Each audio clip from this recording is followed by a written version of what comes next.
Hey everybody, welcome to another episode of Banish Big Brother. I'm Zach Varnell, and I'm joined as always by Elizabeth Melton. Hello, everyone.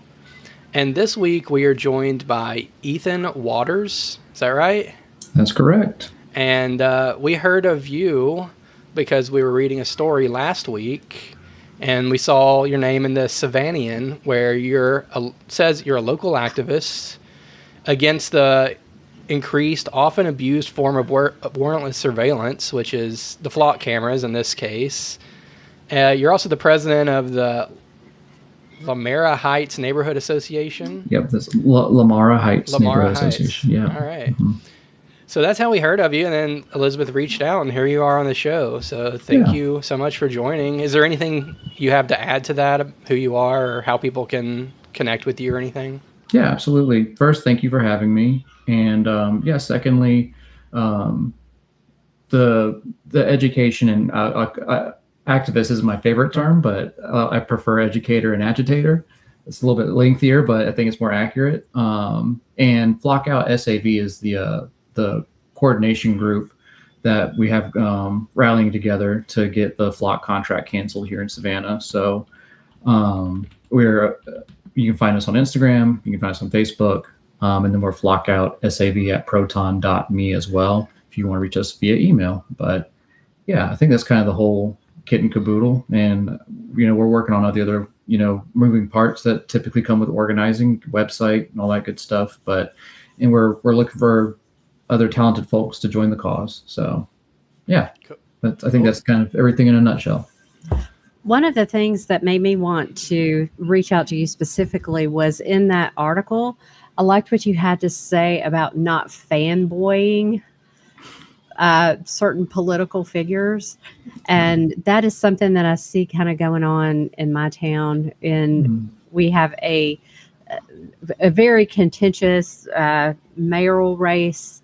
And so now that was very divided and people tended to dig their heels in with one candidate. And now I'm like, okay, as we approach this, is this political figure, are they going to hold this person accountable? Yeah. And I know like your mayor has been the target of my ire for a while because I don't like his approach to surveillance. So What do you think about specifically like your political representatives and how they are handling this overall? Overall, I'm not a fan. And I guess hence what I was saying in the article. Especially the mayor. He is I'm just going to call it for what it is. He is a former cop, and I think he has some inherent biases about wanting to enable law enforcement with as many tools as possible to solve cases. And I understand the need to have certain DNA evidence and things of that nature have revolutionized how we solve cases. But these are Fourth Amendment violation tools on steroids. And to not listen, you can look at the comments on Facebook and usually he's got people rallying behind him when it comes to stuff about housing and whatever else. But on this one, he's way off base. And I think the most upsetting thing from a city of Savannah perspective is that we don't have a proper public, you can look at other cities across Georgia and they have proper public comment periods during their city council meetings. Right. We lack that. He does his Friday Night Live thing on Facebook. That doesn't get recorded on public record. And so it's really hard for people. It's not accessible, I should say, to people. There's people that work on Fridays. And even if they had public comments during city council, it'd still be hard to do it. But at the minimum, they would have to listen to us. Without public comment, it leaves a wide gap between how the average Savannian feels versus what they hear on a day-to-day basis from staff and just from their typical bubble that they're in. So yeah, it's a huge chasm of information. I have heard that before from other people in Savannah, that it's very difficult to get any communication on any issues because you can't address your public officials publicly, and I don't know how that's even allowed to stand. Normally, I'm not the kind of person that would say there should be a law, but in this particular case, I think maybe there should be that says that you have to allow your constituents to address you publicly.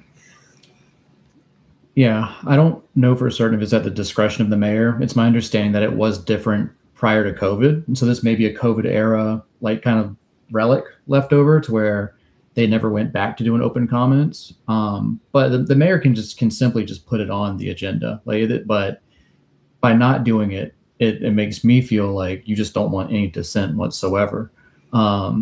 Through the Georgia Open Meetings law, speaking of laws, there is a Georgia Open Meetings law to where like the meetings must be open to the public. Like Right. if it's something that's requiring public tax dollars, then you have every right to be there. But I've been to like a housing authority of Savannah meeting, for instance, and like one meeting they had open comments, the next one they didn't, and by law they don't have to. Right. Yeah. So one of the early signs that I saw that was troubling to me in regards to the Savannah mayor was in 2020 he had drones out that were watching people to make sure that they were social distancing. And if the drone saw someone that was too close together, it would basically scream at them. So yeah, that was kind of a sign of things to come, I guess. Wow. And that's kind of interesting because I've been kind of prophesizing that to a certain extent because people say, oh, if you have nothing to hide, blah, blah, blah. And I'm just like, y'all, like you got to see what happens during COVID when it's one administration versus another. Like, and it's kind of the same thing with the surveillance tech. You might be happy with one administration utilizing it, but then what happens when the next one utilizes it for other nefarious purposes or things that they consider illegal or what have you. Exactly. Like you don't really want to hand that power to them unless you're okay with your worst enemy having it. That's a great way of putting it. Right. Yeah. And that's what you have to anticipate. What would this look like in the hands of our worst enemy? Right.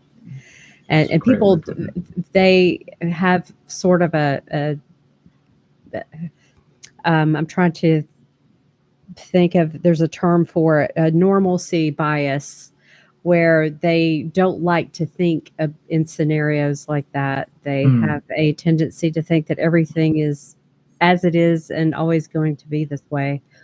But another troubling thing that he has said in the past is he referred to himself and the council as the mothers and fathers of Savannah, which it's a very good indication of how he views their role in all of this, as this is not a democratic society. We're not representatives of our constituents. We are basically their dictators. We tell them what to do. Very, very paternalistic. You don't usually let your kids vote on how the house is run. So yeah. Wow, I have not heard that quote, but that is bananas. Well, let's see if this works real quick. I wanted to bring up this article. It's saying Savannah and Chatham County tighten flock camera oversight after alleged misuse and firings. Let me see if you guys can hear this video. Like maybe give me a thumbs up if it starts playing and you can hear it. Absolutely. Savannah police employees fired over alleged misuse of flock cameras. And we wanted to know, what exactly are the police departments allowed to do? You don't hear it twice, do you? No. Okay, good. I'm going to continue. Do with that data.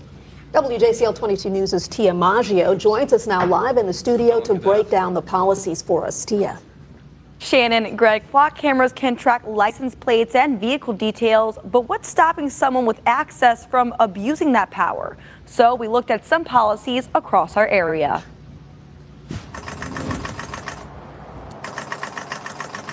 Flock cameras are designed to help police solve crimes. But after 6 Savannah police employees were found to have misused the system, we asked to see the rules governing it. When we requested Savannah's Flock policy, we were told by the department records, quote, no responsive records were found for a, quote, Flock policy or, quote, guideline. However, when I asked the city about it, here's what they said. We do have policies that cover Flock use, which is the policies we used to audit the Flock use, the policies that we used to make HR determinations that were determined, to terminate the employees. So, all right, let's stop it there. So they do have policies, they don't have policies, and there's been policy changes apparently of late. Let me see if this is the right one. Another one here. It's like Flock announces security changes after dozens of reports of law enforcement abuse and public backlash. So I guess, like, just overall, before we get into like what those policies actually are, like, as the agitator you are, is this something that that's what you're going for? Is like, we want policies and guardrails? Or I see you shaking your head. I'm the same way. It's like, I don't want these things at all. I don't care if it's the Saints using them. Right. Yeah. Guardrails are just a way to mitigate the same behavior, and one sad thing is like the ACLU, for instance, that's kind of what they've been pushing for, is like, let's push for guardrails on these things. And it's just like, where have you seen a city in the entire United States where guardrails have been implemented and it's worked? Like, if you don't even have an example, how can you even push for that? It's just bananas to me. Like, I don't even, just kind of cousin related thing, but like data centers, they're pushing for moratoriums on data centers. They're not, like, these folks aren't calling for guardrails on data centers. So kind of, I don't know, kind of somewhat related, because you need these data centers for all the surveillance data that they're pulling in. But something that a lot of people don't understand, right? Yeah. But that first story that you played regarding the policy, I made that same open records request forever ago. And I was just like, I didn't really think about it much at the time, but then it's like, oh yeah, like so speaking of agitation, like the city has, and I'll give kudos where kudos are needed. So every quarter they've been hosting like a neighborhood association presidents meeting, where they bring in all the neighborhood association presidents and they have like a topic of focus during each quarter. Like the first quarter back in January was about policing, and I think it was fire department too, but it was kind of like public safety. That was the umbrella topic. And so I listened to both department spiels, police department, fire department.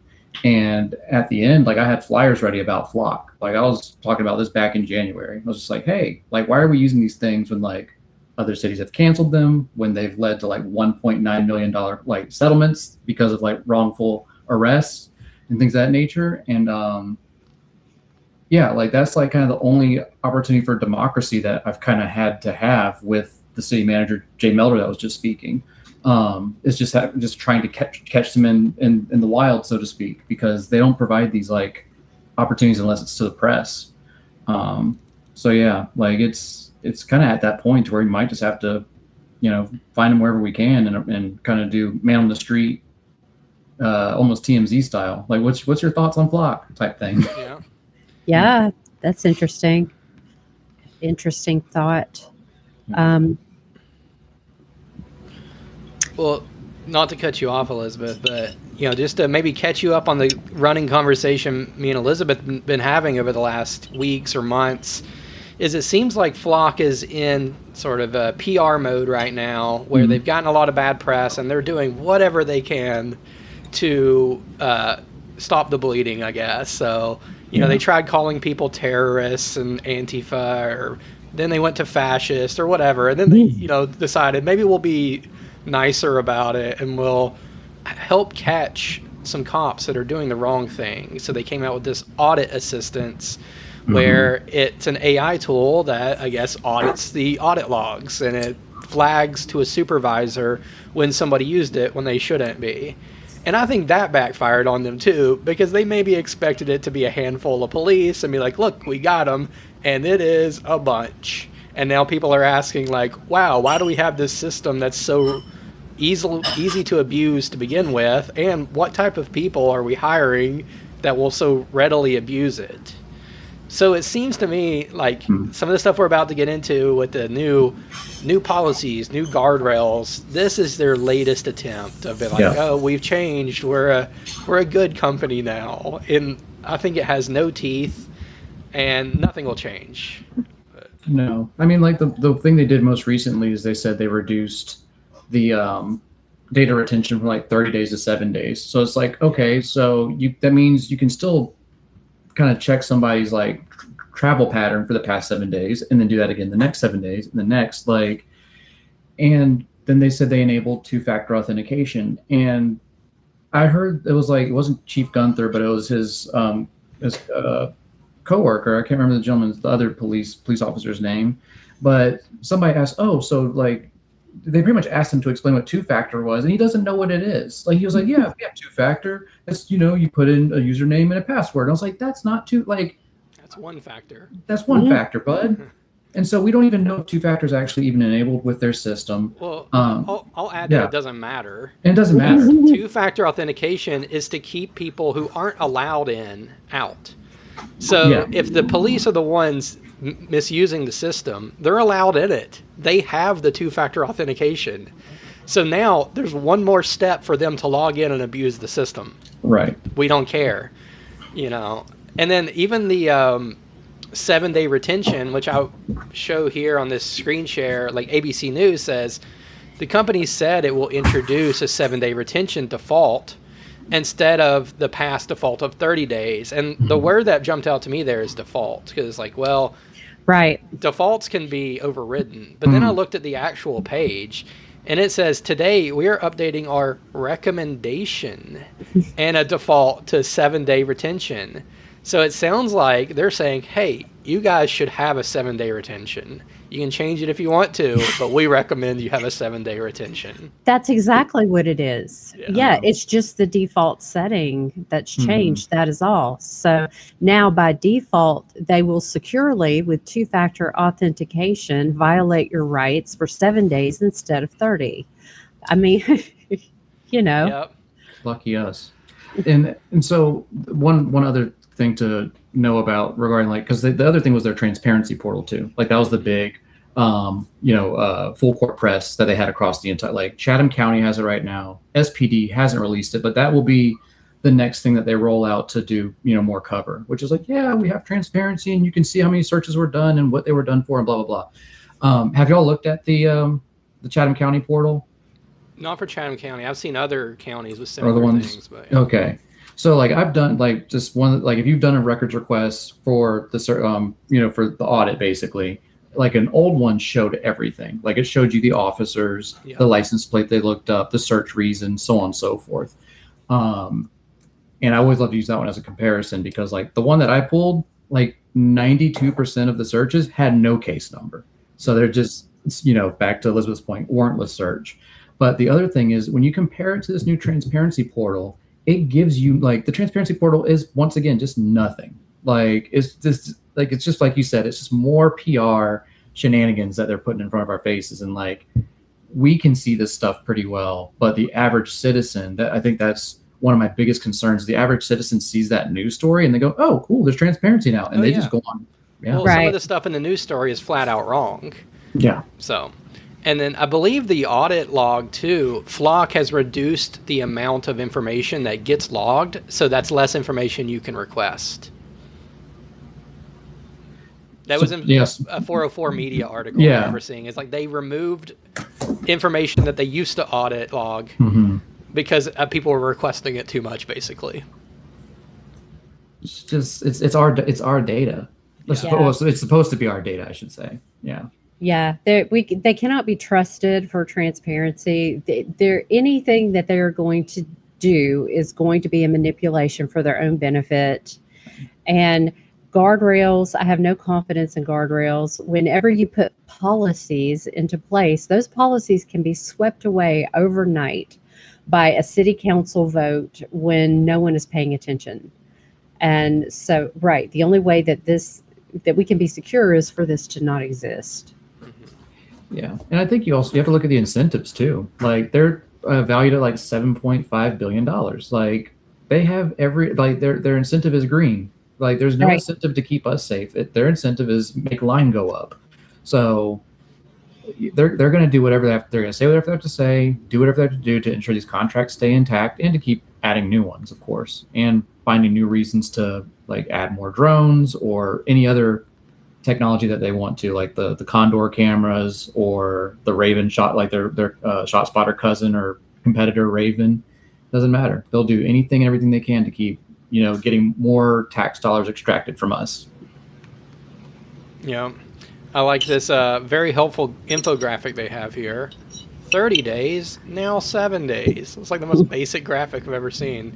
But I think what's not said there too is like they're setting the retention policy for the departments or the HOA or whoever their customer is. But they're not saying our retention policy is now shorter.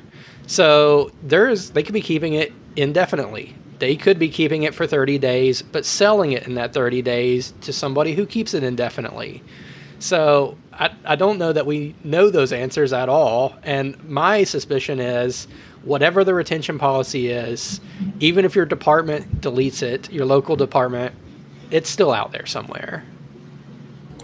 Yeah, and it's also the network sharing agreements that they have with other departments. Like ours might be 7, but then a county over or state over, theirs is 45, 60, whatever they want to set theirs to.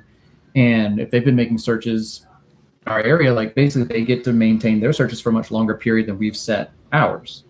So yeah, we don't have any control over this data.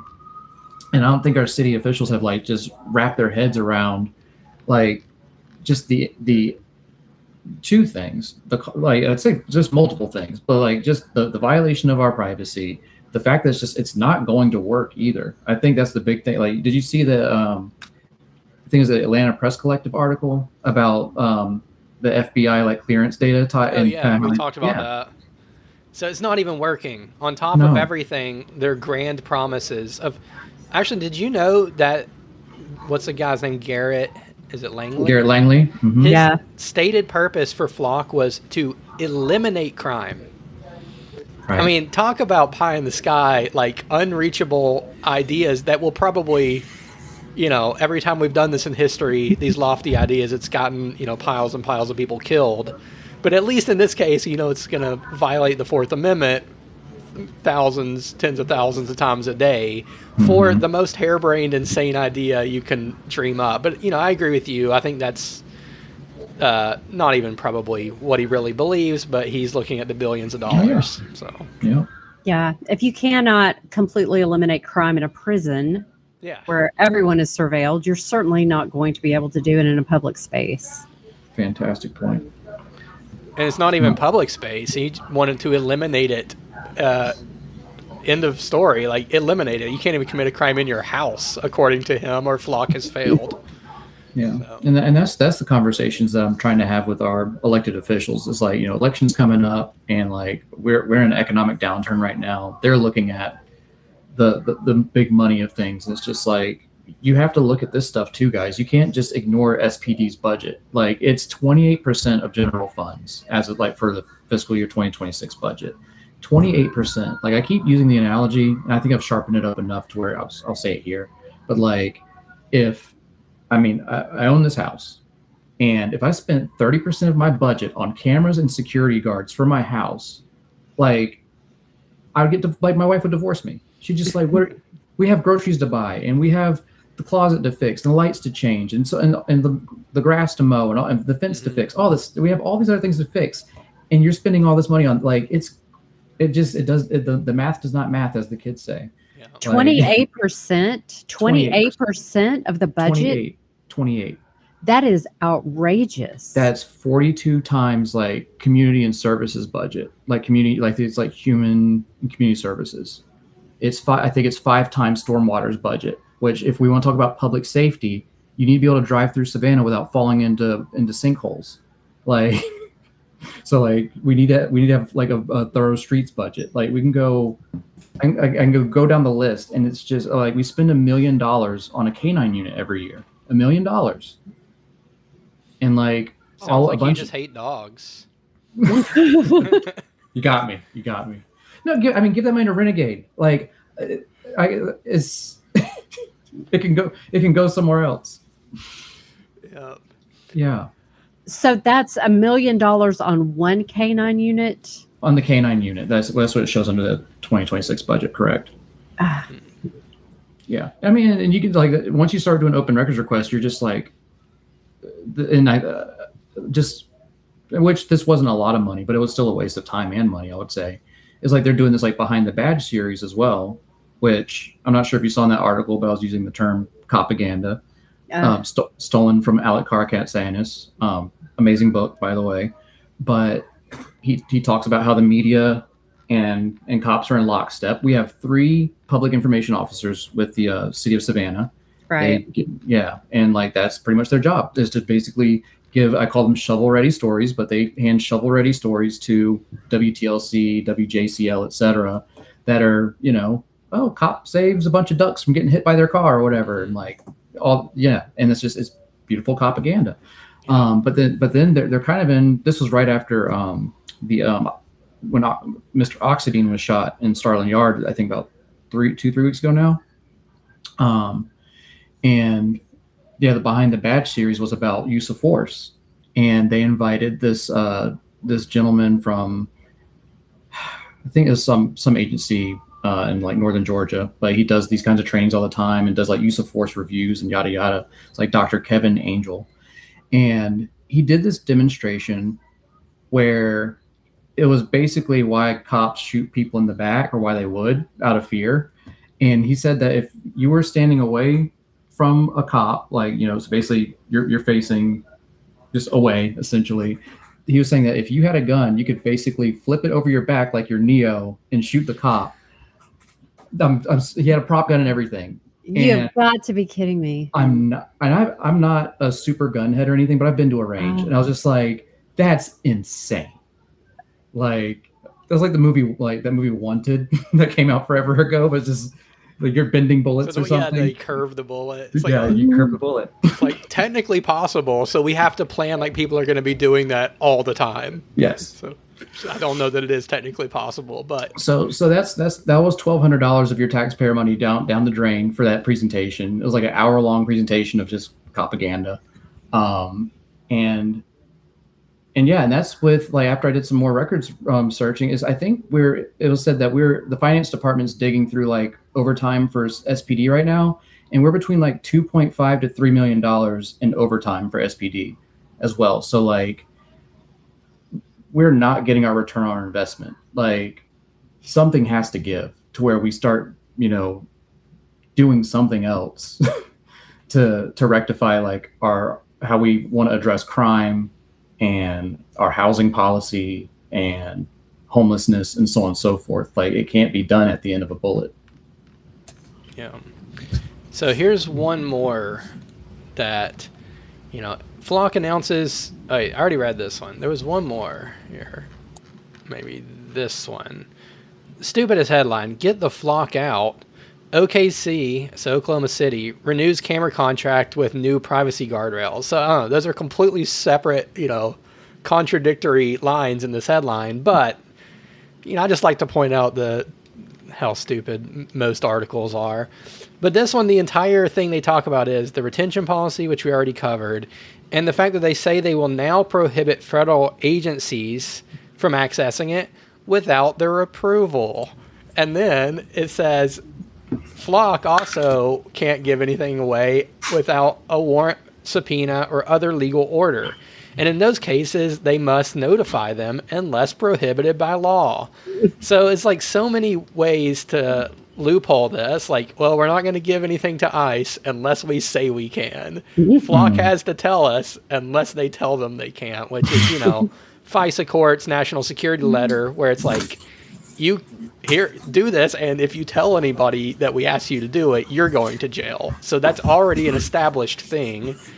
So they're just saying, we have these tools, And unless we use these tools, I don't know. It's already built in for them to drive a truck through these loopholes. Yeah, and they've already proven that ICE agents will contact someone with access to the portal and say, "Hey, can you look XYZ plate up?" Like they can and will and have gotten around it. Yeah. Yeah.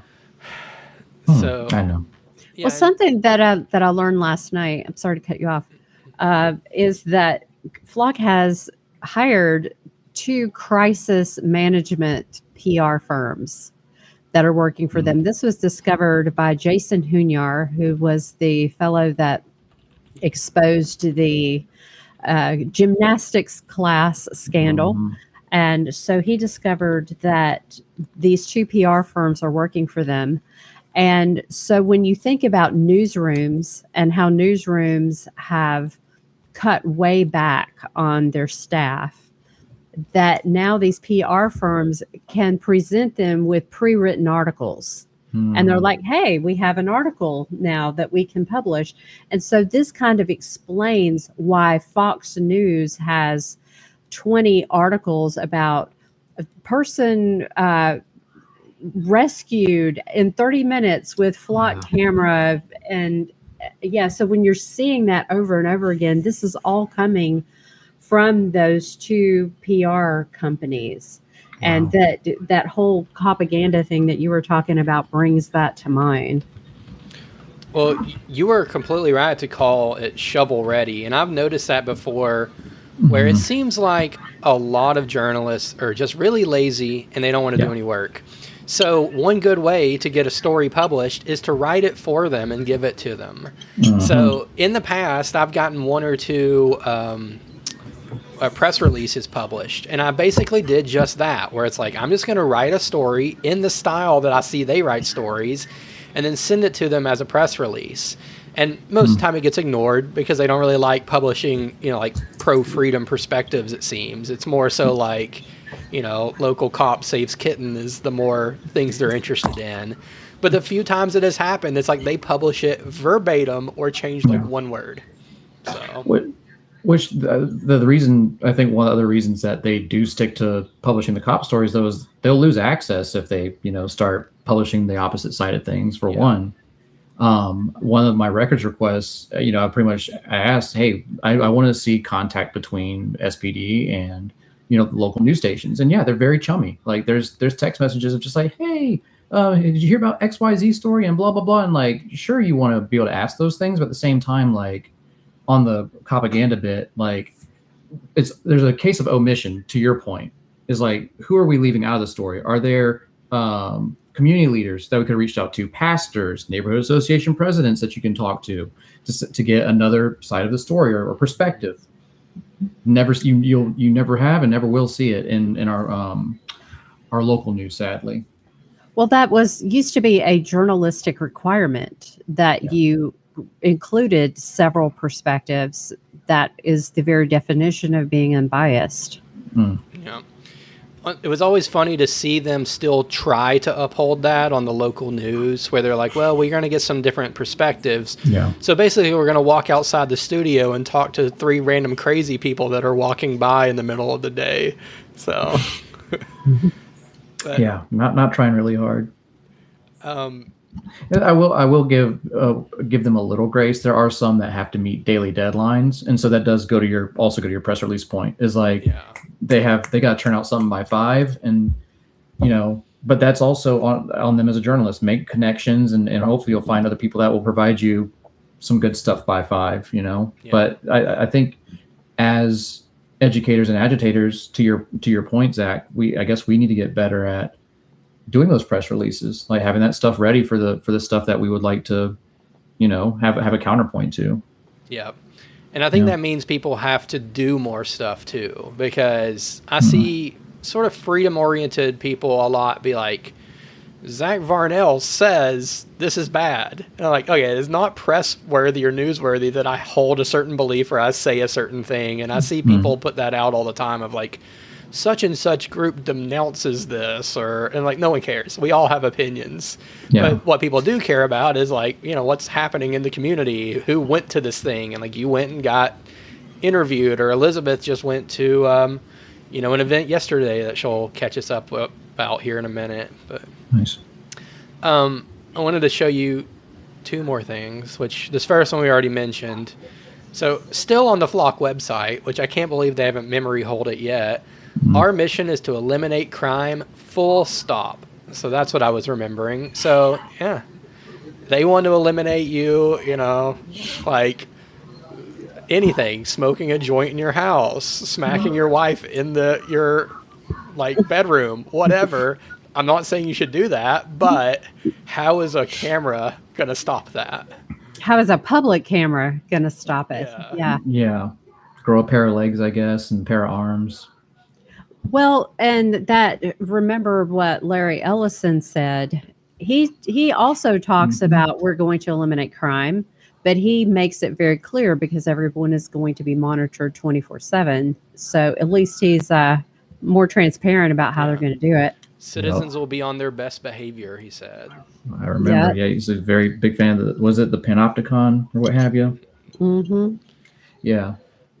I don't want to derail anything if you'll have something, but okay. But I did want to mention, like, because our group is called Flockout SAV, but like and I think we've been kind of dancing around it, which is totally fine. But like, I think we all understand that like there's all these other products and apparatuses that are like kind of that make up the entire surveillance net. Yeah, and so like that's the other education aspect. So, and speaking of which, this weekend we're doing our popsicles for privacy at Forsyth Park at the fountains. So we'll be at the fountains, basically just doing some education stuff, talking about Flock and all the other surveillance tools that are used to watch us, and probably the timeline of just like how this is even how they've boiled the frog, so to speak. Right. So how this all kind of emerged. But and then we'll be doing another event at Daffin Park at 5 p.m. And I think we'll kind of focus on the more SCAD aspect of things because SCAD purchased a ton of these cameras as well. And they've kind of gone. They've been very quiet as of late, because they'd made the initial purchase with their SCAD Serves grant, and I think we need to kind of bring that back into the light too. Is that there's lots of private companies that are involved in this, Home Depot, Lowe's, etc., that have all these cameras kind of racked and stacked throughout their parking lots. Now. Yeah, can't even get some bacon right now without being watched at the grocery store. Yeah. So the Flock cameras are everywhere, but I think the part where I was getting at is other vendors. So like some contracts have been getting canceled, and when they do get canceled, Axon's waiting in the wings. Yep. And so it's good to have our fellow neighbors and citizens aware of that. I think Taser, by the way. Right. Yeah, formerly Taser. And then Fusus. I'm not sure if have y'all discussed Fusus before? Yeah. And so go ahead. But go ahead and clarify for other listeners who may not be aware. Yeah, so like Fusus, I like to think of it as just kind of the sponge of everything, because this is like I hate using such a delicious food, but it's like a 7-layer bean dip of surveillance that is all being brought into one place. So like they call them real-time crime centers, or they'll call the one that just got passed by city council past Thursday they call it a real-time public safety center. So some rebranding happening here. Oh yeah. Yeah, $1.2 million to have that building put together, where they can put all the Fusus technology in there together, so that they can have shot spotter layered in there, the drone stuff layered, the 911 calls, all of it into one place. And then on top of that, any businesses that decide, kind of like with the Jason Hunyar story, how that community center had agreed to allow those cameras to kind of be to have their feed basically go into the Fusus center. That's how this stuff happens. Is they kind of seek out businesses and community centers and say, hey, would you like to bring your video feed into our our real-time crime center? And people would say, that sounds great. Yeah, if y'all can detect crime faster, by all means. And what sometimes it's mandated. Like, I forget the city. It was out west somewhere. It's in California. Rialto. To get the building permit or the whatever it was, they had to run it. Well, they also have in Atlanta, there were certain businesses like I think gas stations and that they are required now to have surveillance, and it's no longer optional. Like, as a business owner, you should be able to that's your private business, and you should be able to make that choice. Right. Like that is definitely. And I appreciate the fact that because we have that Flock name on everything. And that is a concern of mine. Banish Big Brother got started because of smart cities and smart city technology. And that is so vast and so much bigger than Flock. And fortunately, Flock has made this real for people. It's actually done a service to the anti-surveillance movement because people care about it because they see it. But yeah, that is something we don't want Flock to implode and then people to think that we can skate now. Everything's no, because they're still using facial recognition every time that you go into the courthouse or even on the streets. And yeah, it's and then the up and coming things like brain transparency and things like that, they haven't even put in place yet that we need to get out in front of. Yeah, we don't want to lose that momentum. Exactly. And go ahead. Sorry. Well, I was just going to add, I've seen rumblings of talking about like edge surveillance, where it's like all the AI or the computing will happen on devices closer to the actual camera so that it's not going back to a centralized cloud. And it's like, just twisting themselves into pretzels to figure out like, what can we do to make this sound better? Or maybe even like be somewhat more privacy respecting so that people will buy it. And, I think another big one is, you were saying, going from Flock to Axon, and Axon is on street lamps and things like that, which aren't as noticeable, I think. So the Flock cameras are very, like, you see them, you recognize them, like, oh, that's a Flock camera. I didn't see those, a year ago, but now it's like if they just hide them somewhere, which they're already doing, maybe people will accept it. Right. And I think smart street lights are something that we really need to be looking at, because in my city, every single street light almost was replaced with a smart street light, and they have cameras in those too. And any camera feed can just be integrated with AI. It's not like, well, this isn't an AI camera, therefore, you're good. Just have AI monitor the feed, and now it's an AI camera. So and if there's any software tied to it, like that's the other attack. If we're talking to our electeds, is they're not looking at this contract, and they're not really understanding that like whatever service they agreed to today. So like it's just going to read license plates and so on and so forth. Like whatever software upgrade can happen over the air tomorrow, they don't know if they've agreed to that and what that over-the-air update could mean. So like, it reads license plates now, but then it turns into just nonstop recording. Oh, it does nonstop recording now. Oh, now it does. It starts recording audio as well. Like and just the capabilities just keep like upgrading over and over again without even like any sort of vote, even not even without a vote from council. It's just happening. Right. Yeah. Right. And I saw an interview just today, actually, with Garrett Langley, actually sat down with Proton and they interviewed him, and they specifically asked about that. What about these upgrades? You're upgrading things, and the council that voted to place you doesn't even know that this is happening. Now you've been saying, oh, this doesn't identify people. Well, now it does. It didn't then, but now it does. And he didn't even, he couldn't deny it. No, he was ducking and dodging, bobbing and weaving. Yeah. And then did y'all see the Wired story that came out today regarding I guess how Wired had obtained some of their code for this new AI operating system that they were putting together, that Flock was? Today's story? No, I haven't seen that. Great story, but best looked at on desktop. But like the code that they obtained, it basically allows them to kind of use like a Chat GPT style prompt search. And there's like 69 preloaded prompts, but like those preloaded prompts are, as you start going through them, you're just like, this is terrifying. It's already terrifying as it stands now, but with these prompts, they can say, search for red cars in this neighborhood over the past 7 days, like that kind of prompt. And just do all sorts of prompt related geofencing, essentially, that they haven't really had. They could say, we want to see a white car that's traveled between this city and this city for the past 7 days and stuff like that. And like, you can just imagine all the stuff that opens up. They're like, oh yeah, but it'll help us get criminals that are visiting different places. It's like that could be a delivery guy, like an Uber. That could be an Uber car.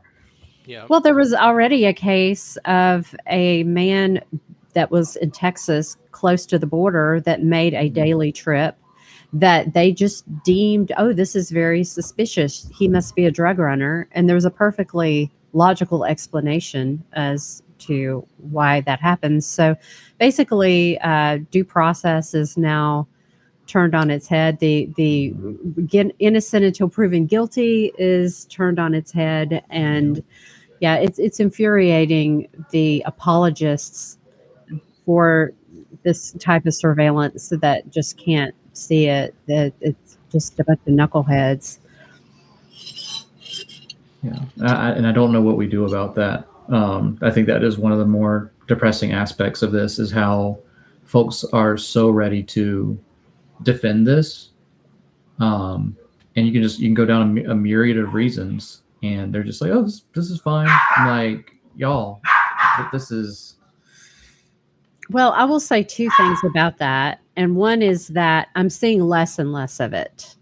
It used to be that whenever I saw an article about surveillance, you would see a lot of those people.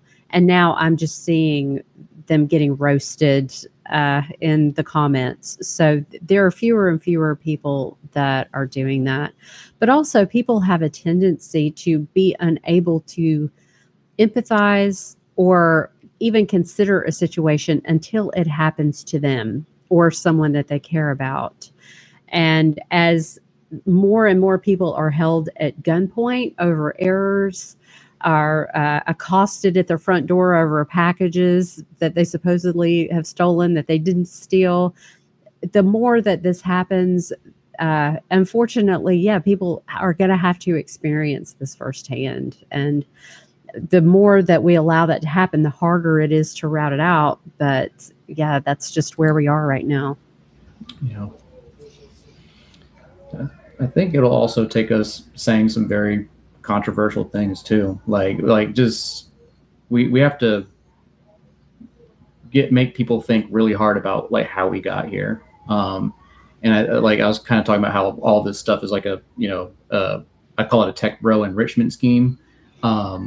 And like that's the flock cameras. It's plain and simple. Like they'll do anything to make the line go up. But then like I used to think that body cams were like kind of the end all be all to help solve accountability amongst our law enforcement officers. And I think we're kind of like 10 years in. Haven't really seen much of a difference. Still see a lot of the same videos as we did before. And from just kind of referring back to the Copaganda book, but the body cams are Axon product, right? And so that's a way that Axon makes a ton of money. Like they kind of cornered the market on the body cams. But then the other thing to consider is that the product that's tied to the body cams, which is evidence.com. So evidence.com is the storage website that's associated with the body cam footage. So then go back and look it up and stuff. But it's a subscription service. It's basically like the Netflix for the body cams, and that requires data centers, that requires AWS and Microsoft Azure to store all that data and what have you in the cloud. And so if you look at our evidence.com subscription, it only goes one way. And so, it's not really helping us with accountability, because like if it is for accountability, we don't see the footage for months on end. It's 3-6 months down the road. But if they're picking up a turtle and saving it from getting run over, we see that video within 4 hours. Right. So yeah, just another thing, like it's like we have to look at all of the surveillance, and even body cams it's just another way to extract money out of our pockets. And what good is body cam footage if they won't give it to you as they're legally required to in an Open Records Act request within a reasonable amount of time? That's right. And so even though they're legally required to do that, they often do not. And you have to sue them in order to get it. And who has money for that? And if they lose, well, what have they really lost? The taxpayers now are funding their legal expenses. And all they've had to do is 2 years later hand over the footage that they didn't want to hand over. Maybe. Because even there was that case in Oregon where the guy started doing public records requests on Flock. Right. And he had to sue for it. The case went through. He won. And they said, well, we've already deleted it because we have a retention policy. Right. Right. And we actually have, we have requested ALPR flock data for Savannah city manager, mayor in their private vehicles. And we had received that information this has been a couple of years now that we were able to get that. Well, now legislation has been put in place to where they can't release that anymore. So, yeah, what we are going to have to do at this point is to get them to deny it, to have the basis for a lawsuit, and then try to, get lawyers who care about this issue to pursue it. Right. Because, I mean, we pay for those public vehicles, so. That's right. We should be able to know where they're going and what they're doing. Good for me, not for thee.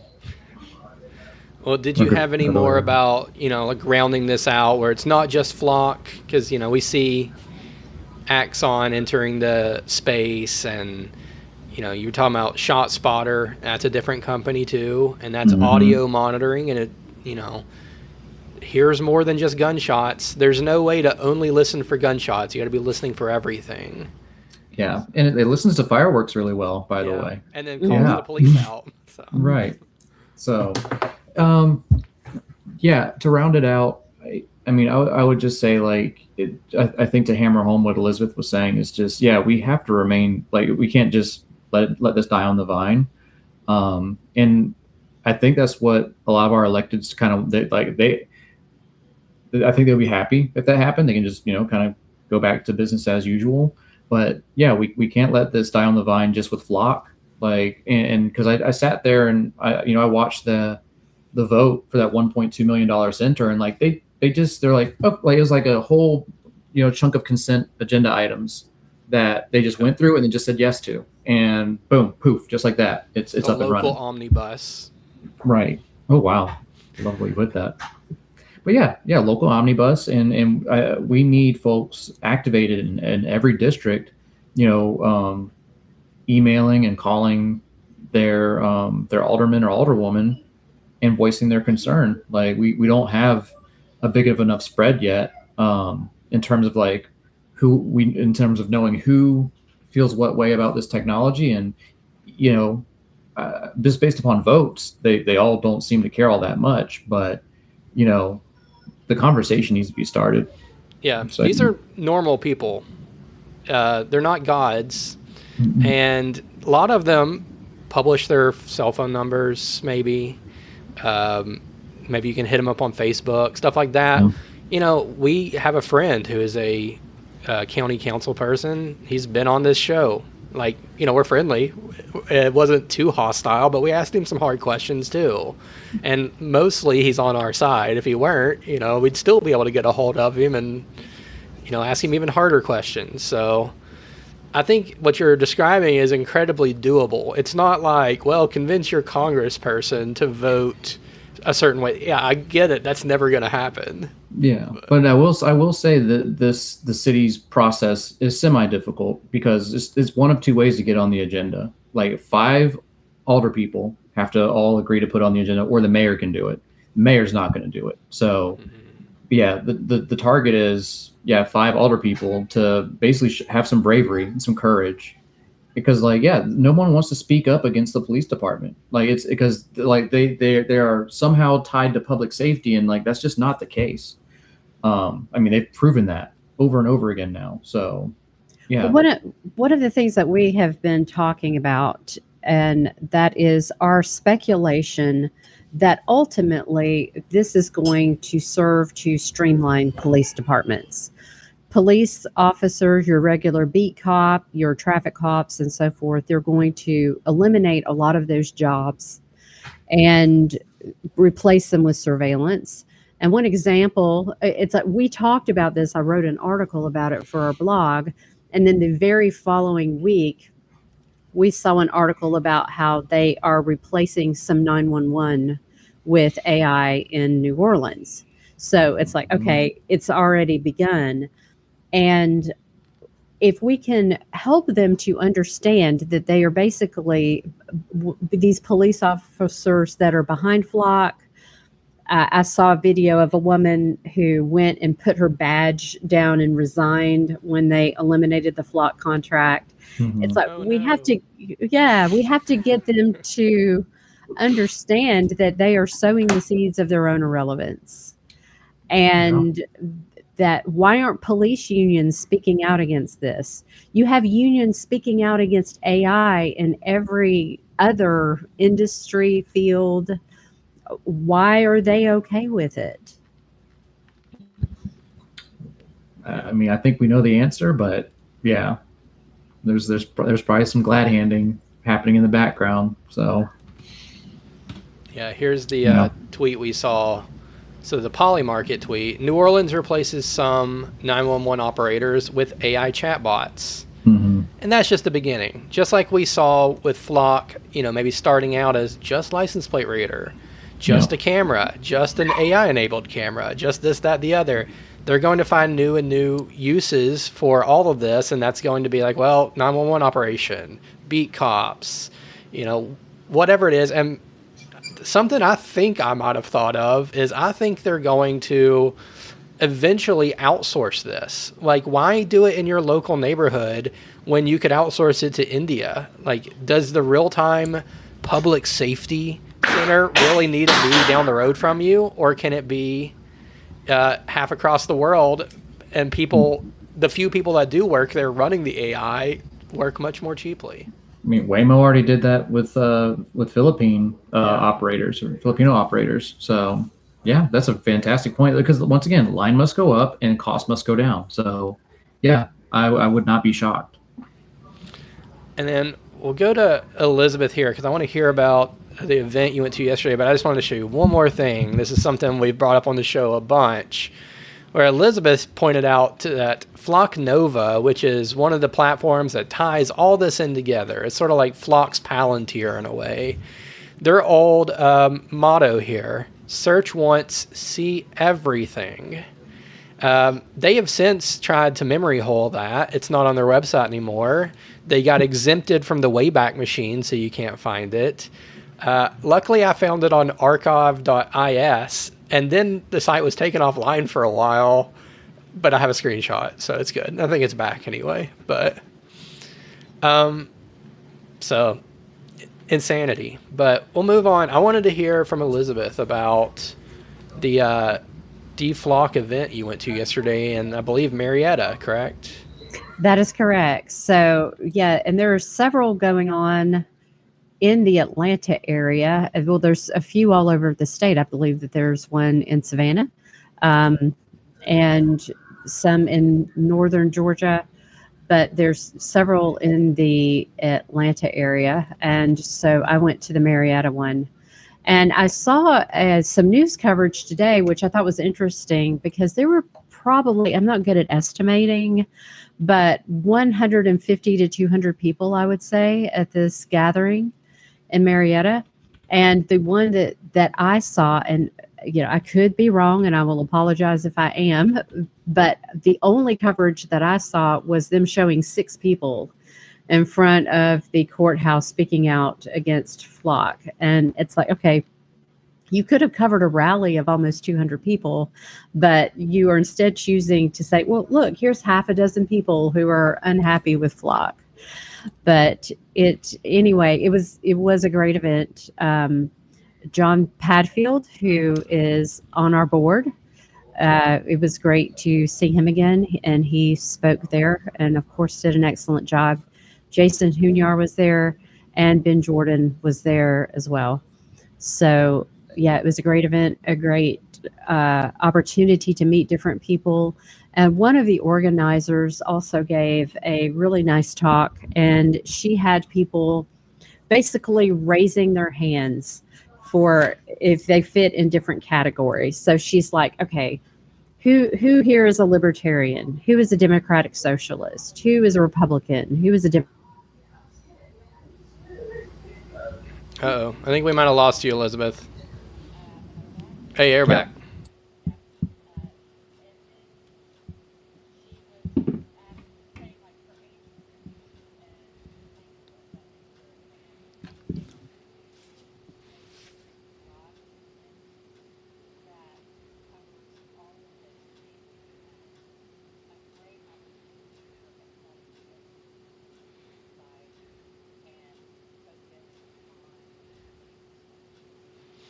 Yeah.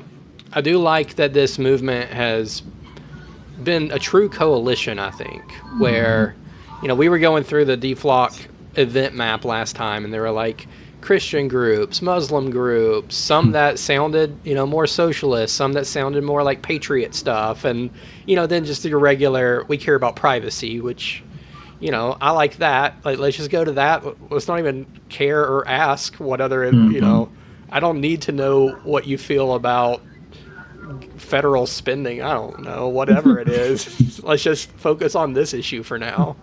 Right.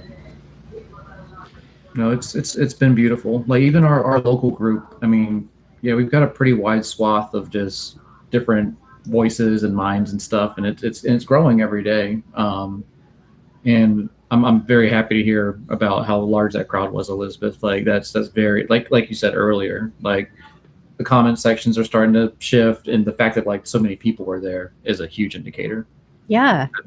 So we actually did an event in Savannah. Was that 2023, I believe, that we did a Banish Big Brother pub crawl where we went around wearing anti-surveillance clothing and masks and disguises and things of that nature, and did like a tour. The same way they do ghost tours in Savannah, we did a surveillance tour and had brochures and things like that to pass around.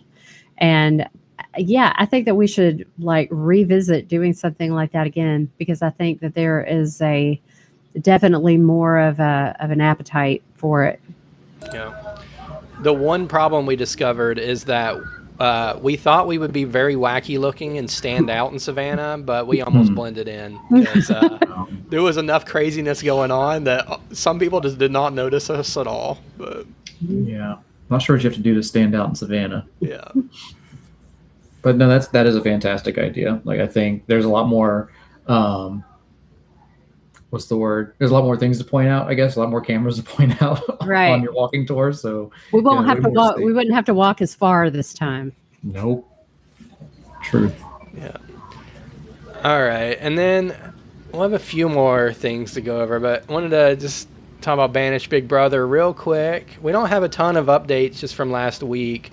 I know both me and Elizabeth have put out different statements to journalists who have contacted us, and I don't think any of those have been published yet. Like, the thing I put out, and I still don't know if they're going to use it, I think it was for something in print in October. And then I don't know if you've seen anything of yours be published yet, Elizabeth, but I think you did discover that one of your articles had been published on the Epic Times without you even knowing it, so that's cool. Yeah. Yeah, but really the only update right now is, we're being consistent on the podcast, so hooray.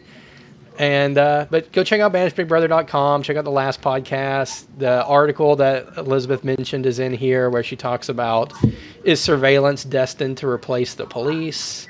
And then surveillance of thought was another article that you had put out.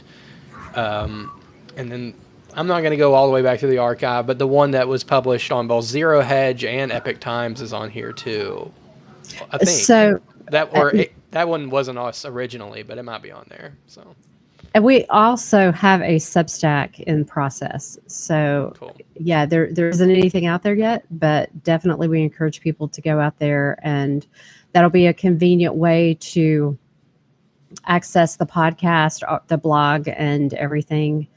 And also, as Zach mentioned, we have the RSS feed, which I highly encourage people to put one of those together. Yep. Oops, spelled it wrong. Can't spell feed right now. There you go. Yeah, RSS feed. We talked about it a little bit last time. It's old school, but it's like the most censorship resistant thing we can think of right now, because you can't really take down our episode off of our own RSS feed. And it turns out that us talking about that was very timely, because we couldn't even publish our last episode to some places. YouTube fought us on it because we watched like a John Oliver clip, and they're like, how dare you? And we had to like explain, it's commentary, we can do it, we're not just, we watch like 3-second clips. Yeah. And they allowed us to publish it, but like, days late, and nobody saw it, so whatever. And then Spotify wouldn't take our episodes anymore because we had intro and outro music, so I just don't do that anymore. Well, and the thing that I love about the RSS feed is that you are not at the mercy of the algorithm. Yeah. You control what you see. It feeds you everything that you want to see, and things that you thought that you were following. If you follow a group on Facebook, it'll show you those updates, or it won't. So everything that you put on your RSS feed, you see, you control, and I think controlling your own information is very important. Yeah. So, yep, you can go to banishbigbrother.com/subscribe to get the RSS feed for just the podcast, and subscribe all the different places. Also, get to that in a minute. You can donate if you like. We've done a lot, I think, on a very shoestring budget, and with a little bit of resources, I think we could do a lot more. So if you enjoy, even this show, the media hits we're doing, the writing, the educational things, and, want to entrust us with a little bit of money, you can go to banishbigbrother.com/donate, and, that's not going into our pockets. That's going to go straight out to doing something with it. Elizabeth's kind of the mastermind there, so we'll figure out something. And one of the last things, and I'll just cover it briefly, that Elizabeth has masterminded is the zine of Why You Should Care. So she put together this zine, which I think is very cool, and she hand drew all of this. And basically that's, a free resource that people can print off. I think you make a cut or two, and then you fold it. And I think it's interesting enough, it's professional looking enough, and it's not just like, oh, you handed me some flyer that I'm going to throw away at the next trash can I see. So I think if anyone is going to read something unprompted that you hand them at an event or on the street, it's going to be something like this. So. Well, and the whole beauty and philosophy behind a zine is that it's not really supposed to be polished and professional. This is what, Yeah. This is what the punk movement did back in the 90s, right? So yeah. But I guess I mean well done. It's like, it doesn't look like you did it in, MS Paint from 1995, which, a lot of materials I've seen are kind of that level of quality sometimes. But that's it for, updates from us. Let's see. I'm going to have one more thing. I won't get into this because I think we're running a little bit over already. But I did see this PDF has come to light where the FBI is looking for predictive model using enhanced data. Okay, I should stop reading their language because it's all very much FBI speak. But they're trying to build AI models to predict pre-crime. Yay. And it is at the Threat Screening Center, which is a rebranding. Like, I forget what we talked about earlier that was rebranded. Oh, yeah, the Public Safety versus Real-Time Crime Center. Center. This used to be the Terrorist Screening Center. Now it's the Threat Screening Center. So we're included in that, I'm sure. They don't have to call us a terrorist. They just expand the definition of whatever it is they're looking for. So they are looking to develop basically models that will be predictive. So just wanted to bring that up. Yeah,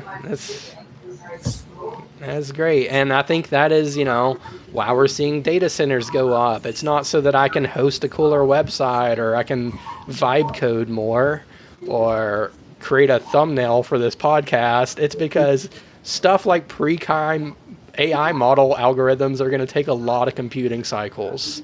And things like a blanket of Flock cameras are going to require a lot of hashing power to, have the AI running 24/7. Mm-hmm. So I just really appreciate you being here so much. And very rewarding and exciting to hear all that you have going on and what you're putting into it. And yeah, we appreciate your time.